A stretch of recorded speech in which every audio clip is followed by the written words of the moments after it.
હોય એ આપણા પાસે બેઠા.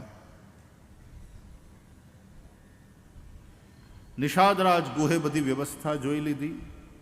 સૌને જે જે ડ્યુટી સોંપાઈ હતી એ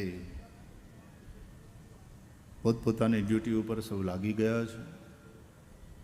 બધી જ વ્યવસ્થા ગોઠવી. થોડોક નવરો પડ્યો. રાતનું ટાણું. નિષાદરાજ ગુહ અથવા તો ગામનો મુખી લક્ષ્મણજી જ્યાં વિરાસન વાળી અને એક તાપણા પાસે બેઠા હતા ત્યાં આવે છે, પ્રણામ કરે.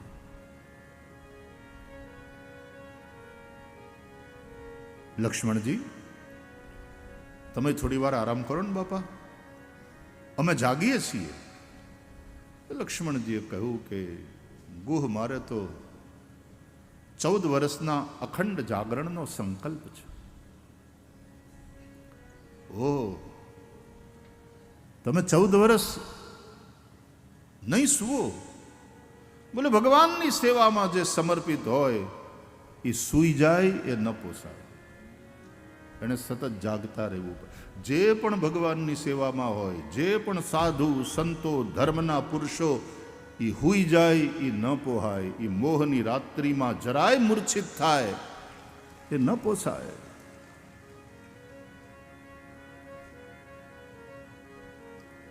એને જાગતા રહેવાનું છે.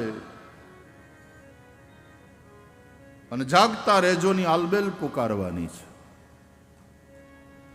તસ્માત જાગૃહી જાગૃહી ઉત્તિષ્ઠત જાગ્રત પ્રાપ્ય વરાન નિબોધત. હકીકતમાં રામચરિતમાનસ અનુસાર જે જાગેલો છે એ જ જોગી. એહી જગ જામિની જાગહી જોગી પરમારથી પ્રપંચ વિયોગી. જે જાગી ગયો છે એ જોગી. જે સૂતેલો છે મોહની રાત્રિમાં એ ભોગી. આખું ગામ જાગરણ. આ ઉજાગરો નથી. ફરીથી ઉજાગરામાં અને જાગરણમાં ફેર છે. ભગવાનને માટે જાગો એ જાગરણ. સિનેમા જોવા માટે, ગપ્પા મારવા માટે, પાના રમવા માટે તમે જાગો એને ઉજાગરો કર્યો કહેવાય. આપણે બહેનો દીકરીઓ દિવાસાના જાગરણ કરે. જયા પાર્વતીનું જાગરણ. જાગરણ એટલે ભગવાન માટે જાગવું.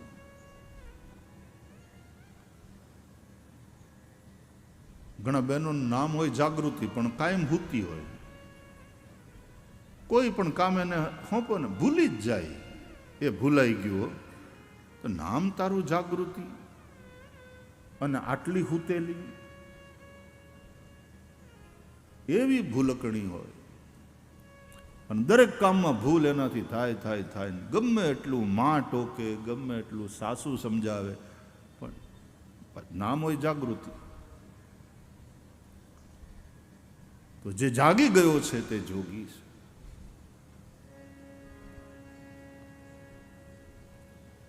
લક્ષ્મણજીએ કહ્યું કે જે પ્રભુની સેવામાં હોય એને જાગતા રહેવાનું હોય. એ સૂઈ જાય એ ન ચાલે.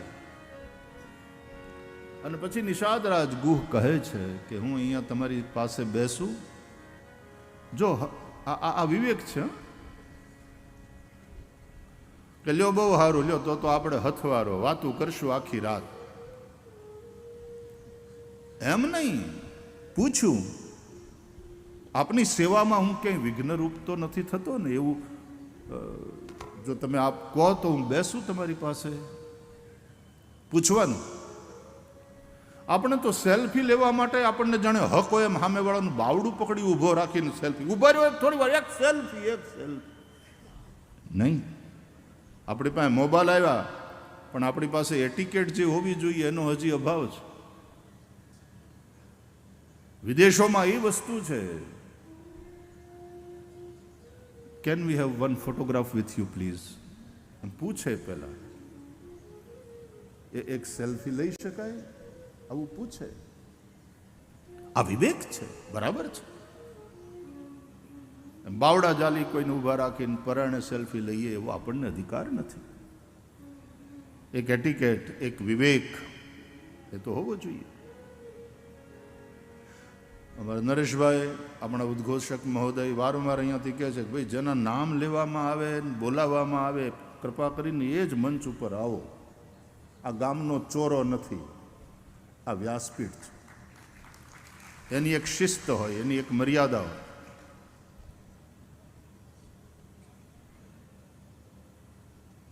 તમારો ભાવ એની જગ્યાએ બરાબર, પણ કથાનું અનુશાસન એ વધારે મહત્વનું છે. પછી ઉતારે આવો ને કાંઈ વાંધો નહીં, જય શ્રી કૃષ્ણ કરો. એ ઉતારે તે એનો સમય નક્કી હોય ત્યારે આવો પ્રેમથી. આપણે હજી થોડુંક અનુશાસન બાબતમાં જાગૃત રહીએ ને તો વધારે રૂડા દેખાઈએ, આયોજન પણ વધારે સરસ રીતે દીપી ઉઠે. અનુશાસન, અનુશાસન. તો નિષાદરાજ ગુહ ગામડાનો ભીલ, પણ એણે લક્ષ્મણજી પાસે અનુમતિ માંગી. બેસું અહીંયા? તમારી યારે થોડી વાત થાય, સત્સંગ થાય? કે હા ભાઈ બેસ ને. આમ થોડે દૂર શીશમ વૃક્ષ, ગંગાજી વહે છે. ધીમી ધીમી હવા ચાલે છે. દર્ભની પથારી ઉપર સીતાજી રામજી ભુજાનો તકિયો કરી સૂતા છે ગાઢ નિંદરમાં, અને મુખ ઉપર પરમ શાંતિ.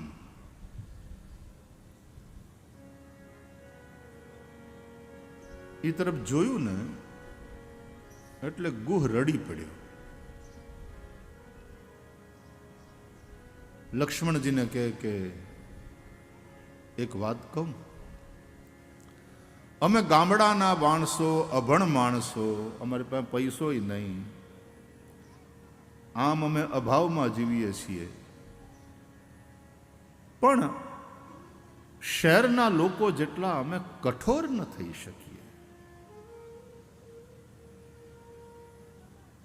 સીતારામજી સામે આમ હાથ કરીને કહે કે આનો હું વાંક, પણ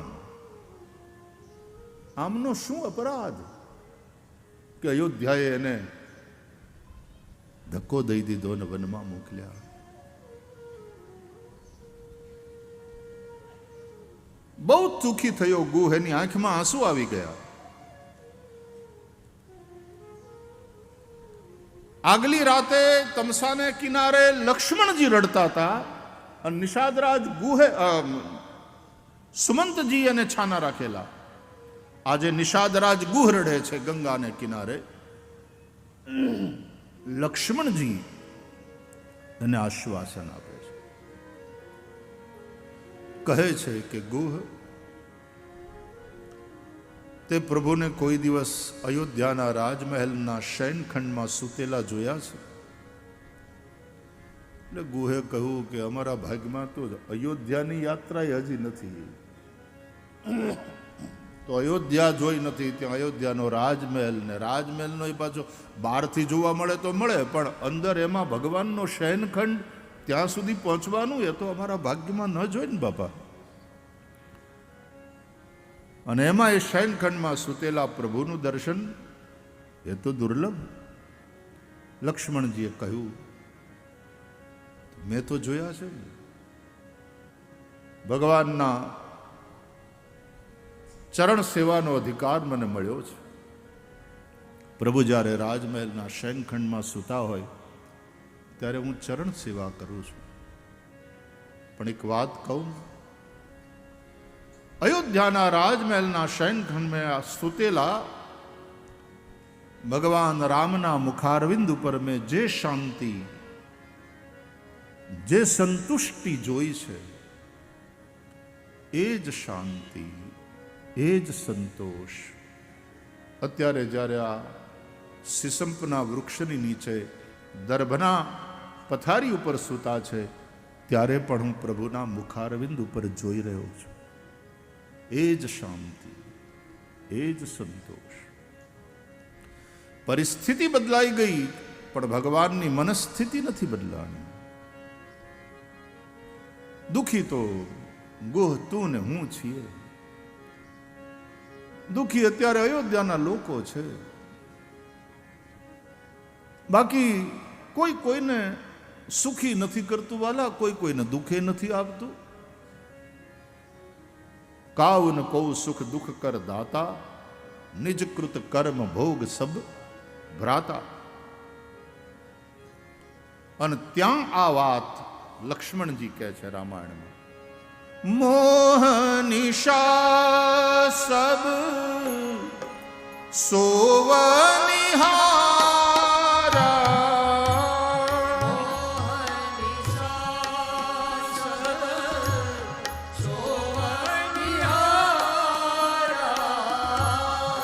દેખાઈ સપન અનેક પ્રકારા, દેખાય સપન અનેક પ્રકારા. એ જગ જામિની જાગની જોગી,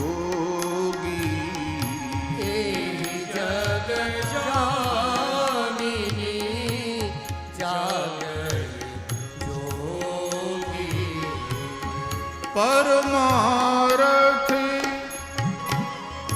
પ્રપંચ વિયોગી, પરમારથી પ્રપંચ વિયોગી. મોહ નિશા સબ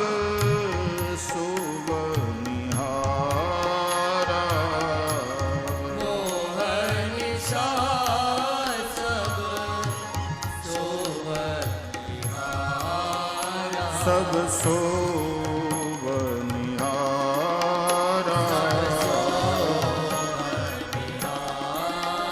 સબ સોવનિહારા.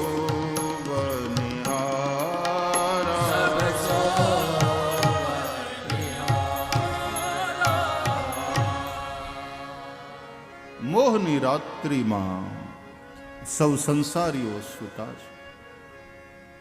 અજ્ઞાનનું ઘોર અંધારું છે, અને એમાં જે જોગી છે જાગે છે.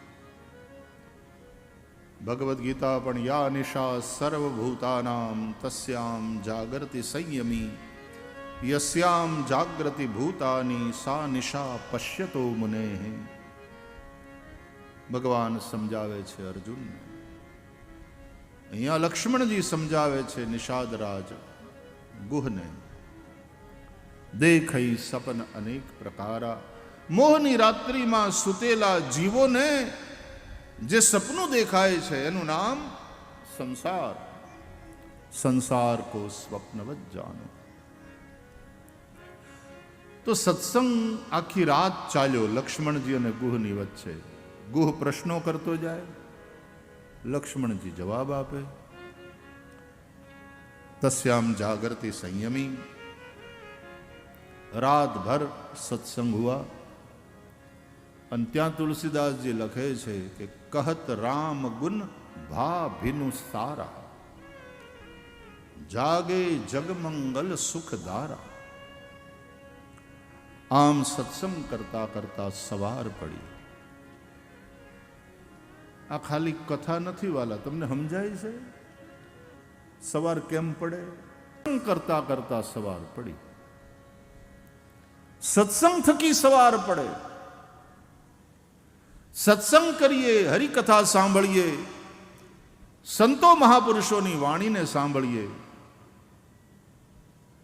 મોહની રાતમાં સૂઈ ન જઈએ। કોક એવો જાગતલ, એવો જાગૃત પુરુષ હોય એની પડખે બેસીએ અને એ આપણને જાગતા રાખે। શાસ્ત્રોની વાતો સંભળાવીને, ભગવાનની કથા સંભળાવીને એ જાગતા રાખે। અંતો રાત, મોહની રાત સમાપ્ત થાય જ કહત રામ ગુણ ભા ભિનુ સારા। હવાર પડી અને જાગે જગમંગલ સુખધારા, જગતનું મંગલ કરવા વાળા સુખના દાતા ભગવાન રામ જાગ્યા. ત્યારે માયલો જાગી જાય, ત્યારે અંદરનો રામ જાગી જાય અને એ આત્મા રામ જાગી જાય એટલે પછી એ તો જગમંગલ માત્ર જેની અંદર જાગી જાય એનું જ મંગલ ન કરે, પણ એના માધ્યમથી આખા જગતનું મંગલ કરે. નગાલ આખા બાપાના હૃદયનો રામ જાગી જાય, માયલો જાગી જાય પછી એના માધ્યમથી આખા જગતનું મંગલ થાય. જાગે જગમંગલ સુખદારા. એટલે વાલા, સૂર્યને કારણે પૃથ્વી ઉપર દિવસ રાત થાય છે. જે ભાગ સૂર્યની સન્મુખ છે ત્યાં દિવસ છે, ત્યાં પ્રકાશ છે. મોટાભાગના લોકો જાગીને પોતપોતાના કર્તવ્યની અંદર લાગેલા રહે છે, પોતપોતાના કામમાં. આપણે આપણા ધર્મ સંભાળવા, પોતપોતાના ધર્મમાં એટલે પોતપોતાના કર્તવ્યમાં. એક ધણી, એક પત્ની, બાળકો, શિક્ષકો, મજૂરો, વેપારીઓ બધાય પોતપોતાના કર્તવ્યમાં લાગેલા રહે દિવસ દરમિયાન. એમ પોતાના કર્તવ્યનો બોધ થાય જ્યારે વિવેકરૂપી સૂર્યનો ઉદય. શ્રીમદ ભાગવતમાં કહે છે, તદોદયતે વિવેક. અનેક જન્માર્જિત પુણ્યોના સંચયથી જ્યારે સત્સંગ મંચ લભતે પુરુષો યદા વૈ અજ્ઞાન હેતુકૃત મોહ મદાંધકાર નાશમ વિધાય હિ તદોદયતે વિવેક.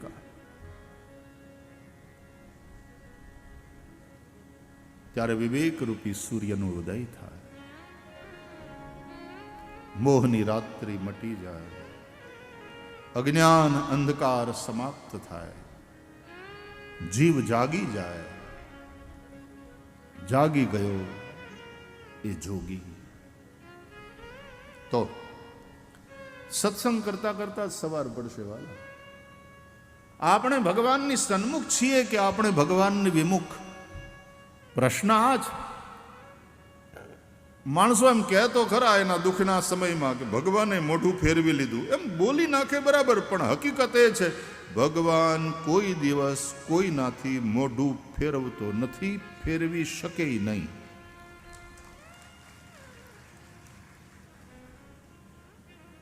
તમે આમ બેઠા હોય ને તમારી સામે દીવો હોય ને દીવો તમારાથી નારાજ થઈ જાય, દીવો તમને પીઠ કરી શકે? દીવાએ મોઢું ફેરવી લીધું એમ કહેવાય? તમે આમ પીઠ કરીને બેસી જાઓ, તમે મોઢું ફેરવી લ્યો બરાબર છે, દીવો મોઢું નથી ફેરવતો. દીવાને સન્મુખ રાખીને તમે ઘૂમરો મારો દીવાની આજુબાજુ, દીવો નથી મોઢું ફેરવતો. એમ ભગવાન ક્યારે મોઢું નથી ફેરવી લેતો વાલા. હરિ ક્યારેય કોઈનાથી વિમુખ થતો નથી, જીવ જ વિમુખ થાય છે ભગવાનથી. અને એટલા માટે સન્મુખ પણ જીવે થવાનું હોય છે. સદગુરુ આટલું જ કરે છે, આપણને ભગવાનની સન્મુખ કરે છે. ભગવાન કહે છે, એક બાર જીવ મારા સન્મુખ થઈ જાય, સન્મુખ હો હિ જીવ મોહી જબહી, તો જન્મ કોટી અઘ ના સહી તબહી, કરોડો જન્મના પાપ તત્ક્ષણ સમાપ્ત થઈ જાય. પાપ જ દુઃખ આપે છે. કરોડો જન્મના પાપ સમાપ્ત થયા એટલે જીવ ભગવાનનો અંશ છે, સહજ સુખ રાશિ છે. ઈશ્વર અંશ જીવ અવિનાશી ચેતન અમલ સહજ સુખ રાશિ. એ સહજ સુખ રાશિ છે. એને પોતાના સુખ સ્વરૂપનું, એને પોતાના આનંદ સ્વરૂપનું ભાન થાય છે. તો ભગવદ કથા એટલા માટે છે કે આ સત્સંગ દ્વારા મોહરાત્રિમાં સૂતેલા આપણે જાગીએ, આ રાત સમાપ્ત થાય, ये रात बीत जाए, विवेक रूपी सूर्य का उदय हो जाए, सवेरा हो जाए, સવારે માણસ જાગે ને એટલું ફ્રેશ હોય, એટલો આનંદ આવે એને. તો એટલા માટે આ પુનઃ પ્રતિષ્ઠા મહોત્સવના અવસરે આપણને 7 દિવસની શ્રીમદ ભાગવત ગોપ ગાથા, કેવું સરસ નામ આપ્યું તમે. આ ગોપ ગાથા છે. ગોવાળિયાઓના ગીત હોય ને એ તે એના પાવા, અને એ જ્યારે ગાવા બેહે ઢોરા ચારતો ચારતો, કોક બાવળની કોક વડલાની હેઠે બેહીને ગાતો હોય.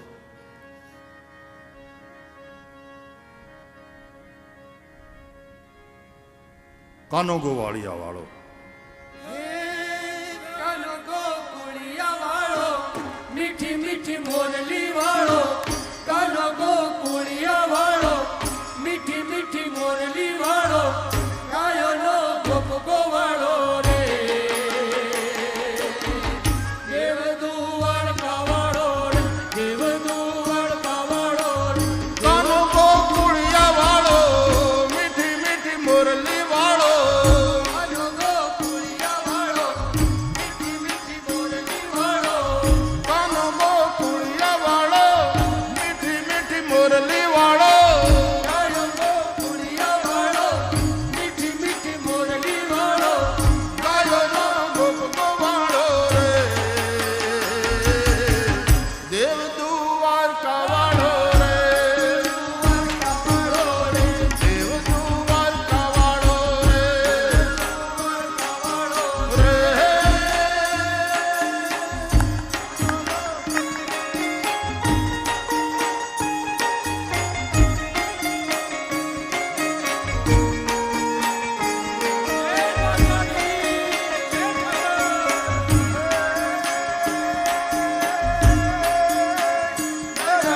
ગોમતી ગાજે, મીઠો મેં રામણ ગાજે, ગોમતી ગાજે, મીઠો મેં રાવણ ગાજે, ઘેરા તો ઘડિયા વાગે રે.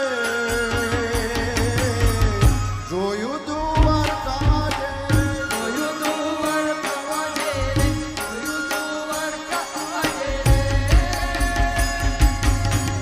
કાનો ગોકુળિયા વાળો, મીઠી મીઠી મોરલી વાળો, કાનો ગોકુળિયા વાળો, મીઠી મીઠી મોરલી વાળો, ગાયોનો ગોપ ગોવાળો રે.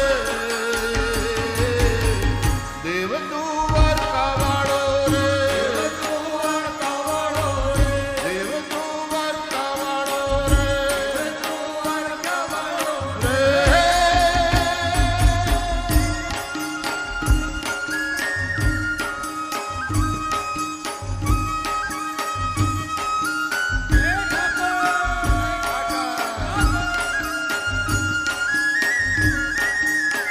બધા ઉભા નહીં થતા, ખાલી થોડાક જ આગળના ભાગમાં વ્યવસ્થા બની રહે.